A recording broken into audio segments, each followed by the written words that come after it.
ఈ పుస్తకం ఎవరిది, ఈ బైక్ ఎవరిది, ఈ ఫోన్ ఎవరిది, ఈ అప్ ఎవరిది, ఇలా అంటూ ఉంటాం కదా. ఇలాంటి సెంటెన్సెస్ అన్నిటిని ఈ స్ట్రక్చర్ తో చెప్తాం. స్ట్రక్చర్ ఏంటి అంటే హూజ్ అనే question tag plus noun plus helping verb plus demonstrative pronoun. Demonstrative pronoun use చేయాలి. ఇది స్ట్రక్చర్. ఓకే, ఇప్పుడు ఎగ్జాంపుల్ సెంటెన్సెస్ చూద్దాం. Let's start our first example. ఈ పుస్తకం ఎవరిది, హూజ్. ఇక్కడ నౌన్ ఏంటి, బుక్, పుస్తకం. హూజ్ బుక్ సింగులర్ కాబట్టి ఈజ్ అనే హెల్పింగ్ వర్బ్ యూజ్ చేస్తాం. ఎవరిది, ఈ పుస్తకం.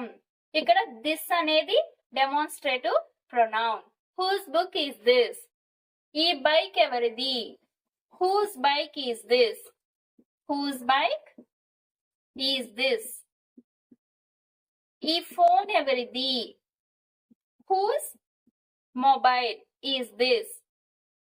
Whose mobile is this.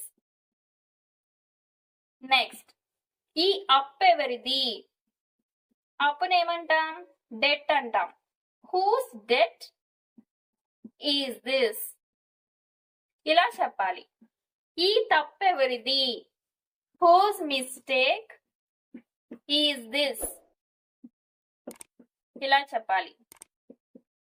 ఈ డబ్బు ఎవరిది, whose money is this. Whose money is this.